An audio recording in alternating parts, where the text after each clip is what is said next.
Imagine never losing a single battle in your entire life. By 326 BC, Alexander the Great had achieved exactly that, crushing the mighty Persian Empire. After conquering Egypt and Babylon, he marched his battle-hardened Macedonian army to the very edge of the known world, the mysterious lands of India. His veteran soldiers felt absolutely invincible.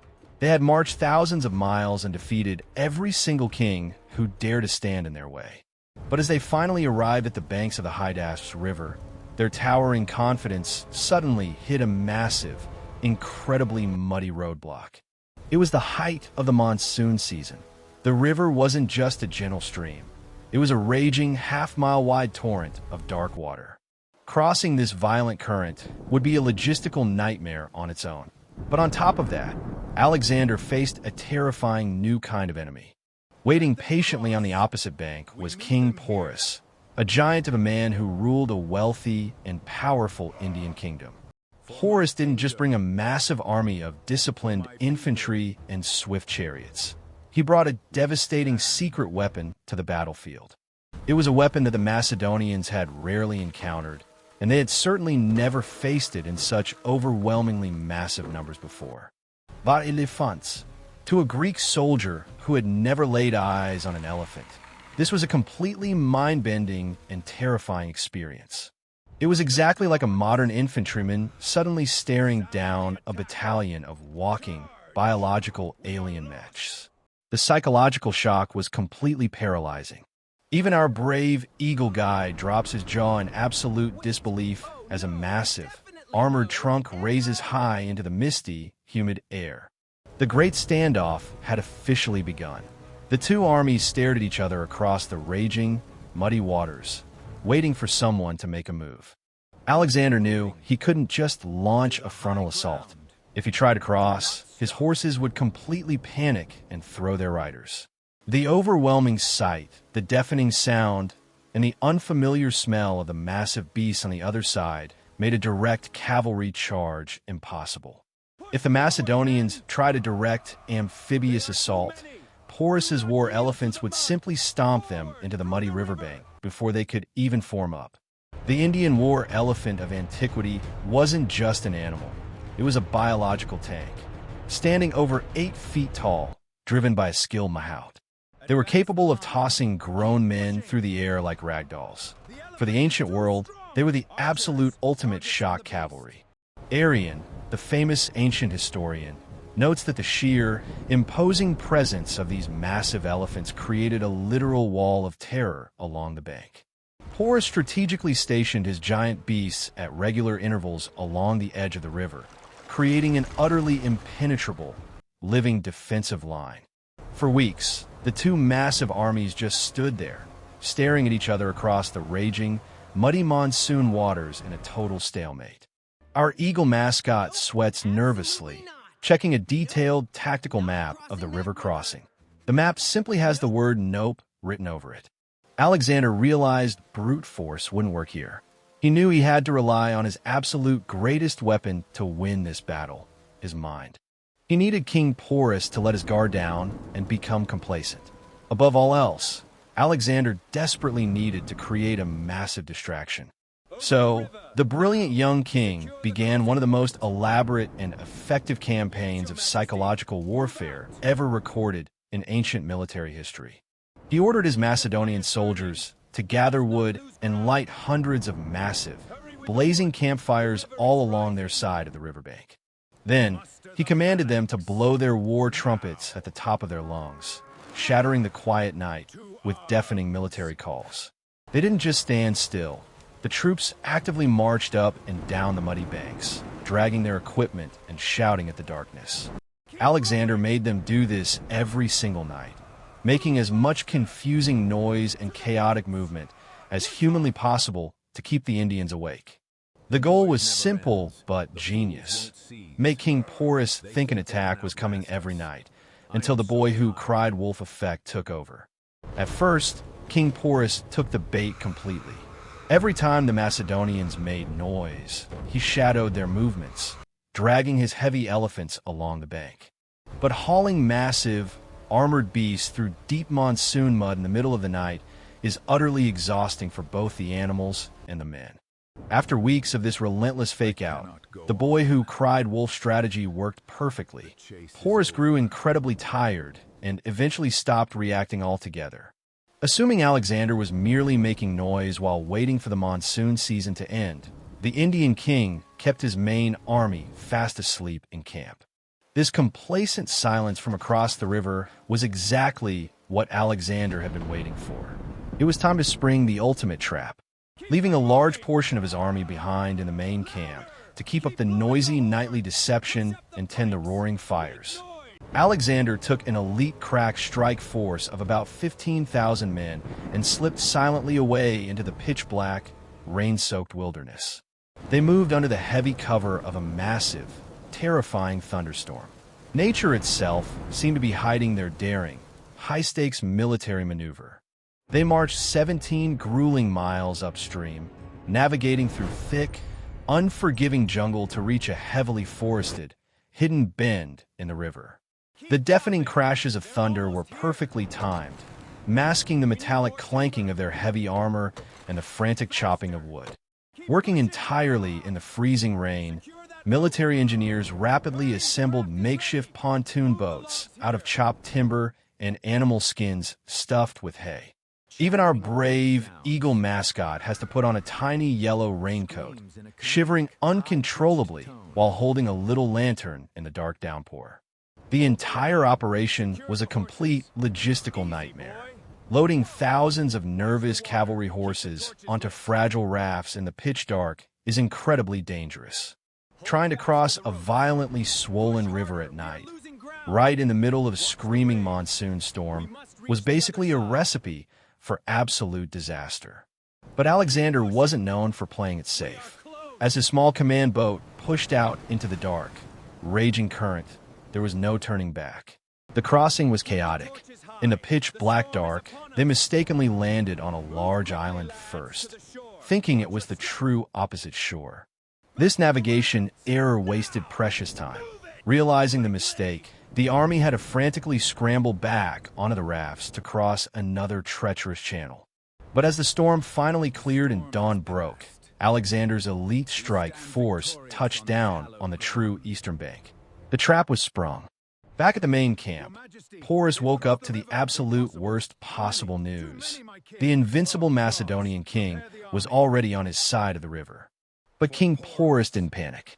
He immediately dispatched a fast scouting force, led by his own son, to repel the invaders before they could organize. This rapid Indian vanguard included heavily armored war chariots, explicitly designed to smash into the Macedonians and push them right back into the water. However, the chariots immediately hit a massive, unexpected problem. The heavy wooden wheels sank deep into the thick, treacherous monsoon mud from the night storm. Stuck completely in the sludge, these terrifying ancient war machines were rendered entirely immobile. They quickly turned into sitting ducks on the battlefield. Seizing the perfect opportunity, Alexander's highly agile companion cavalry charged forward, easily outflanking and utterly destroying the trapped scouting force. The skirmish was a total disaster for the Indians. The vanguard was wiped out, and tragically, Porus's own son was killed in the mud. Our eagle mascot dramatically takes off its tiny helmet, lowering its head for a brief, respectful moment of silence for the fallen prince. Receiving the devastating news of his son's death, King Porus finally knew this wasn't another trick. The real battle had come to his doorstep. Leaving a small force behind to watch the noisy decoy camp, Porus marched his main army toward the newly landed threat on the plains. Most importantly, he brought his terrifying elephant corps. He lined them up across the flat, muddy plain, ready to crush Alexander head-on. The rain finally stopped.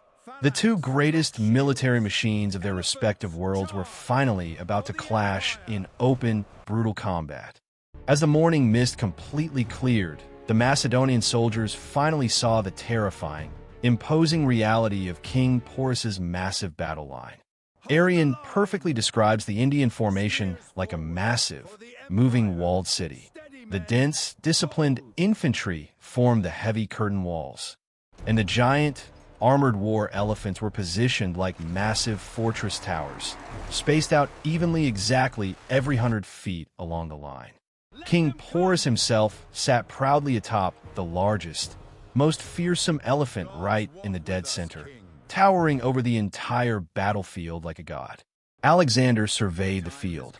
His elite cavalry was vastly superior, but horses are instinctively terrified of the smell and the noise of elephants. He simply couldn't charge the center. If he tried, his entire cavalry force would violently panic, throw their riders, and utterly collapse in the mud. Instead, Alexander relied on his signature, battle-tested tactic, the hammer and anvil. He split his swift cavalry into two highly mobile, aggressive wings. He sent them sweeping far around the muddy flanks, directly targeting the weaker Indian cavalry, deliberately avoiding the giant beasts in the center. The Macedonian horsemen violently crashed into the flanks. The Indian cavalry, caught completely off guard and outmaneuvered, were quickly overwhelmed and pushed backward. Panicking wildly, the Indian horsemen retreated right back into their own tightly packed infantry lines, causing massive, disastrous confusion among their own ranks. Seeing his flanks rapidly crumbling, Porus knew he had to strike a massive, decisive blow immediately. He ordered the ultimate trump card. He unleashed the beasts. The massive war elephants surged forward, charging directly into the dead center of the waiting Macedonian battle line with terrifying, earth-shaking momentum. Our poor eagle mascot quickly covers its eyes with its wings, peeking terrified through the feathers as the biological tanks barrel toward the tiny soldiers. This was the absolute moment of truth. The veteran Macedonian Phalanx, armed with their 18-foot-long sarissas, locked their heavy bronze shields tightly together.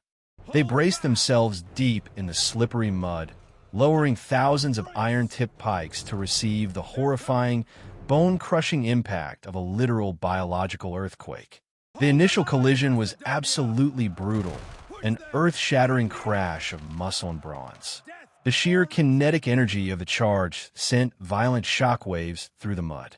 Ancient historians vividly describe the giant beasts extending their muscular trunks, effortlessly grabbing fully armored soldiers, and violently tossing them like completely weightless dolls. Other elephants simply used their overwhelming forward momentum to crush straight ahead, easily trampling deep into the tightly packed, heavily armored Macedonian infantry lines. However, the long iron-tipped pikes managed to keep some of the massive beasts at bay, acting like a giant, deadly, bristling metal porcupine against the charge. Despite their incredibly brave discipline, the sheer, unimaginable physical mass of the animals was too much, violently breaking through the phalanx formation in several key places. But Alexander's battle-hardened veterans simply refused to break and run. They had mentally prepared for this exact nightmare scenario during the long river standoff.